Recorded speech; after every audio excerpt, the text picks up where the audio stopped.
Osho's spiritual teachings represent a radical departure from the classical Hindu philosophical framework, particularly in their treatment of divine grace. While Osho positions himself as a critic of ritualism, dogma, and inherited authority, his system also implicitly rejects grace as a metaphysical necessity in the process of liberation.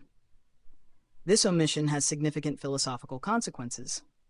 When examined through the lens of Hindu traditions, the absence of grace can unintentionally enable a subtle form of egoism among practitioners, not by design, but as a structural outcome of the system itself. In classical Hindu philosophy, liberation or mokṣa is not achieved solely through human effort, intellectual insight, or meditative discipline. The Upanishads consistently affirm that realization of the self occurs only when the self reveals itself to the seeker. This view establishes a critical asymmetry between the individual and ultimate truth.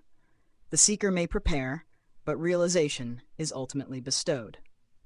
Divine grace thus functions as an ontological principle that prevents the individual from claiming authorship over spiritual attainment and ensures that humility remains integral even at advanced stages of realization. Within the Vedic worldview, this non-appropriative structure is reinforced through the concept of presiding deities, or devatas, which govern cognitive and cosmic functions such as speech, intellect, perception, and knowledge. Spiritual insight in this system is not privately owned, but cosmically mediated. Success in knowledge or realization is therefore understood as participation in a larger metaphysical order, rather than as a personal achievement. Grace becomes the harmonizing factor between individual effort and cosmic intelligence. Osho's teachings deliberately dismantle this framework. Osho rejects scriptural authority, ritual prescriptions, the presiding deity system, and devotion-centered metaphysics, replacing them with an emphasis on direct experience, psychological awareness, and radical self-responsibility. Enlightenment, in Osho's discourse, is framed as an experiential breakthrough arising from alertness and meditative insight rather than as an event-dependent divine favor.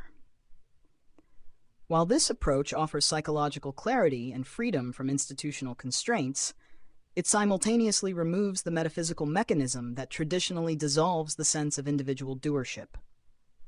As a result, spiritual experiences within Osho's system, such as silence, witnessing, bliss, or expanded awareness, are easily interpreted as outcomes of one's own competence or insight.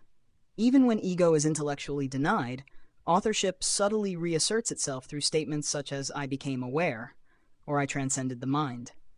In contrast, classical Vedanta would interpret the same experiences as manifestations of grace, thereby preventing the ego from appropriating realization. The difference lies not in the experience itself, but in the interpretive framework surrounding it. This unintended ego reinforcement aligns with what Hindu philosophical traditions describe as jnana abhimana, or pride arising from knowledge. Traditional systems may even deliberately incorporate devotion, surrender, and reverence for grace as safeguards against spiritual arrogance. Osho's rejection of these elements means that while gross ego may dissolve, a refined and subtler ego can persist, disguised as spiritual maturity or awakened identity. From the standpoint of classical Hindu philosophy, grace is not an optional devotional belief, but an essential metaphysical principle that ensures liberation remains a gift rather than an achievement. Its absence, therefore, creates the conditions under which ego can unknowingly survive, even in the pursuit of ego transcendence.